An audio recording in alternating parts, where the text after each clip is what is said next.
Prophecy sets the foundation for trust. In Isaiah chapter 46, verses 9 and 10, God declares why you can trust that He is God. He says, I am God, and there is none like me, declaring the end from the beginning, and from ancient times, things that are not yet done. These are His credentials that He is God. He can declare the end from the beginning. Jesus is saying that prophecy is not a crystal ball that allows you to see into the future. Your faith is based on fulfilled prophecy, not unfulfilled prophecy. When you look back and see that what was predicted happened, then you know that you can trust God. Daniel 2 was the very first Bible study on prophecy that I received, and because I loved studying history, I knew that what I was studying was true, and I knew that I could trust the Bible and trust the God of the Bible. In Daniel 2, the king saw a large statue made of different types of metal that signified successive kingdoms of the world, beginning with a head of pure gold, which Daniel explains represents King Nebuchadnezzar's kingdom, Babylon. But Daniel warns that Nebuchadnezzar's kingdom would be conquered by an inferior nation. And sure enough, history and the book of Daniel confirm that Babylon was overthrown by the Medo-Persian Empire, which was represented by the statue's upper body and 2 arms of silver, which is inferior to gold. But the Medo-Persians would also be conquered by an inferior kingdom, symbolized by the bronze belly and thighs.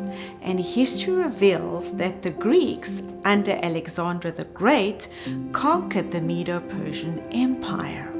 So Greece was split up and overthrown by the Romans, who were represented by the legs of the statue, which were of solid iron, which is a stronger metal but less valuable.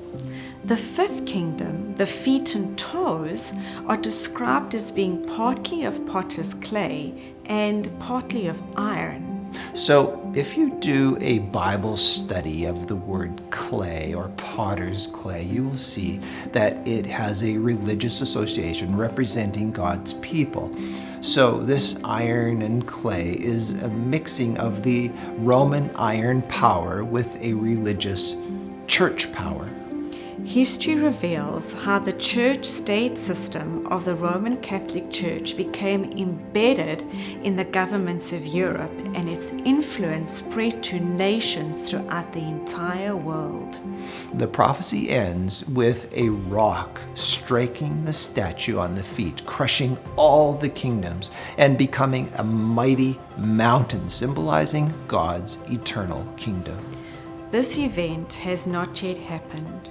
But throughout the scriptures, we see that Christ is the eternal rock of ages, who has promised, I will come again. 600 years before Christ was born, God revealed all these kingdoms of the world precisely right up to Christ's second coming.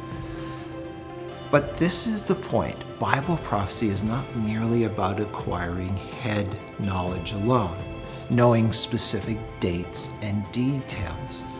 In the Bible, God wants to reach your heart. God reveals prophecy to you precisely, personally, because He wants you personally to know and trust that He is God.